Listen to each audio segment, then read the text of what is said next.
Hey guys, welcome back. If you're new to the channel, be sure to subscribe so you can catch the new spills every week. And don't forget to hit that bell up top so we can squad up in the comments for the first hour. Alright, so in this video I want to talk about the secret origin of Wonder Woman's twin brother, Jason. And so now if you didn't notice she had a twin brother, don't feel bad about it. It is a retcon that a lot of people were not aware of, and even though very recently we've gotten more information about it, it was first mentioned like in May of 2016, and now well over a year later, we're just starting to get the follow-up on it. And so we first heard about Jason at the closing of Darkseid War, and just recently I did a video about the return of Grail, the daughter of Darkseid, and in that video I did a brief but pretty thorough recap about the end of Darkseid War and some of the events that took place. And as usual, I have the annotations pop up so you can go back and check that out. But towards the end of Darkseid War, where Grail's mother, Marina, was taking her last breath, she shared a secret with Diana that's been echoing in her mind ever since. And just before she passed, she told Diana that she had a brother. And initially, Diana didn't know what to think about it. One part of her thought it was a lie, another part that she was kind of delirious because she was dying. But just with that idea being put in her head, she couldn't help but think, what if? But jumping forward from that 2016 Darkseid War event and going into more recent issues of DC Rebirth and Wonder Woman, we find out that Grail, the daughter of Darkseid who's half Amazonian, she's been hunting down descendants of the old gods and harvesting their life force to feed Darkseid. And one of her most recent and more significant kills happened to be Hercules, the son of Zeus and the half-brother of Wonder Woman. And so now, just to put things a little bit more in perspective, Hercules and Wonder Woman have never actually met. They know of each other by reputation, but that's about it. And you can kind of imagine from Diana's perspective, she just knows of the legends of Hercules. He's the son of Zeus, he's a demigod. Like, there's different versions of his story all around. It's not hard to find. But with her also knowing that he's her half-brother, she didn't necessarily go around just telling everybody that, because Hercules had a lot of enemies, and he's really one of many children of Zeus that would be considered her sibling. So on top of the fact that she never met him, she never really had a reason to speak about him. But also, like in the previous video where we discussed where Hercules and Grail faced off between one another, we also found out that Hercules was very much to himself. He stayed in a cabin far off from the town. He even said himself at one point that he just doesn't like people like that, and he would much rather spend his time alone. And it's okay to feel that way because some people are just like that. But being isolated and being alone is very dangerous. And when you do this, you leave yourself open for attack. Nobody's around to hear or to help, and ultimately in the end, he found that to be his downfall. And so now, not too long after the untimely death of Hercules, Diana finds out through this attorney by the name of Blake Hooper. And I really like that when he initially approaches her, like Trevor steps in the way and he's real defensive of Diana. And he asks her like, do you know this guy? She's like, no, I never met the gentleman. And it's cool, but it's kind of funny at the same time because this dude is just Trevor and she's Wonder Woman. And there's really like a short list of people who would actually give her any kind of problem at all, if it came to it. But he's really doing as any man should and just protecting his woman because he's a gentleman about it. And when he finds out that Mr. Hooper has significant information to share with Diana, he steps aside and just hears him out. And when they hear him out for what he has to say, that's when they originally discover that Hercules has been killed. And when she's taken to see the body, it's not like your typical morgue or anything like that. It's actually at Argus. And while they're there, they tell Diana and Trevor that the energy signals around Hercules' body, where they found him at, match signals from Apocalypse. And just from putting two and two together, Diana's aware that this had to be Grail. And this is something that's been pretty consistent with Diana so far, because in Darkseid War, when she was first introduced to Grail, she picked up pretty quick what spell that Grail used in order to resurrect Darkseid. And part of this goes to the credit that they're both of Amazonian descent, so she can pick up things of that nature real quick, because Diana was raised in Themyscira and she recognizes those practices. But aside from that, she's also well aware of Darkseid being in the form of a child. And even though Grail and Darkseid disappeared during Darkseid War,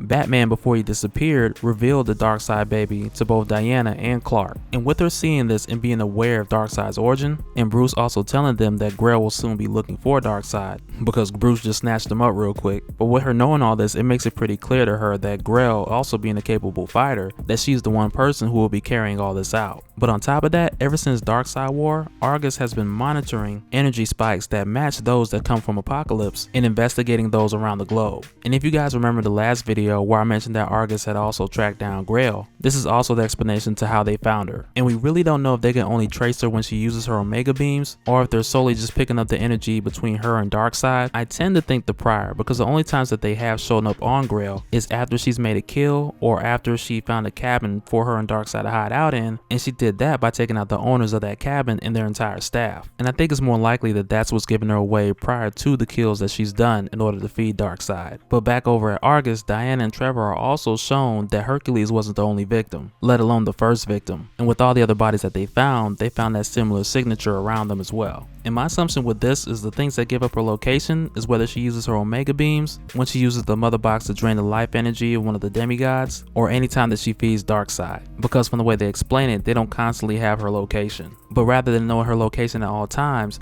they only know when they get a ping that pops up whenever a matching energy signature spikes. But as it turns out, Mr. Hooper, who Diana and Trevor met earlier, was actually the attorney of Hercules. And he also informed Diana that Hercules had set her to inherit all of his possessions. And one of those possessions happens to be the cabin that we mentioned in the previous video. And in this cabin, she inherited many relics of his different journeys, some of which even holding secrets that are yet to be revealed. And so now at this point, she's aware that Hercules is her half-brother, but she's still not fully aware of why he's leaving everything to her. Because as I mentioned before, they didn't really have a relationship and they never even met before. But when Hercules does this, he does it for the purpose of giving her information, revealing to her a secret that she needs to be aware of. And he does this by writing a letter to her that she's to read at his time of death. And a significant part of this letter pertains to the skin of the Nemean lion that Hercules had slain. And it's a well-known tale that she most likely already knew, but what she didn't know is within the skin of that lion there's a coordinates to a location where she can find her hidden twin brother. And it's right there that she's like, okay, this lady wasn't crazy, like she was really telling the truth. Because up until this point, she really didn't know if Myrna was in her right mind when she said what she said. And in Diana's mind, she thought of the idea like, well, yeah, that would be great, but I'm not gonna get my hopes up.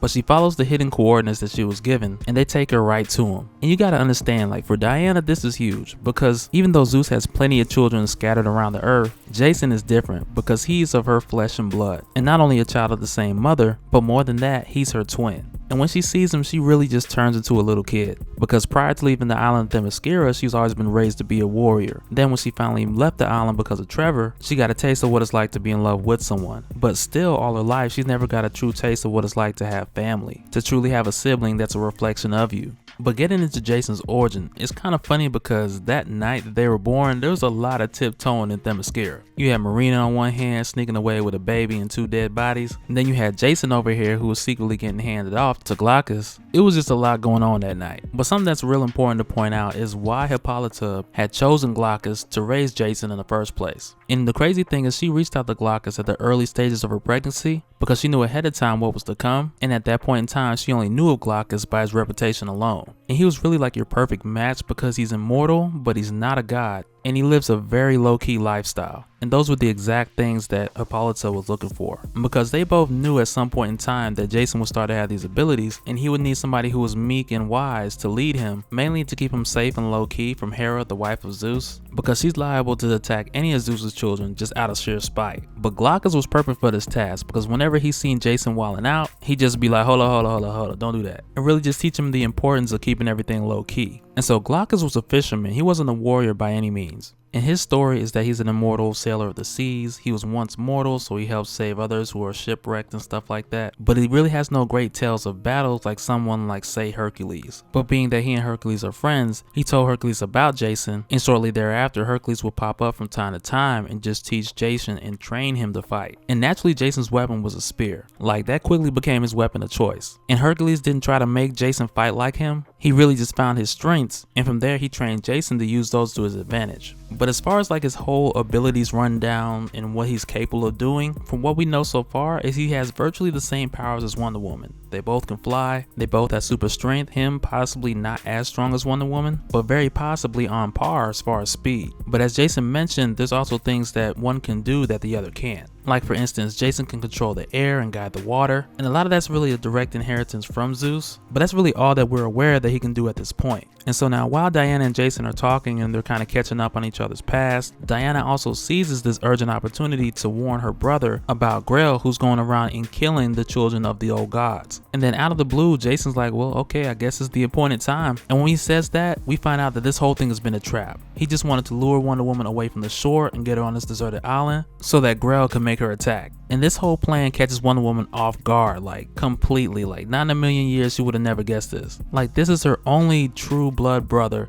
her twin brother, and he's pretty much set her up to be executed by the God Killer. But when this happens, I can't help but notice the dialogue that's being exchanged. And I mean that putting more emphasis on Jason's end, because he comes off as somebody who's been hurt, who's been abandoned. And in a way, a lot of that goes to Glaucus, who left him. And for Jason, this happened right when he's at the coming of age and being an adult.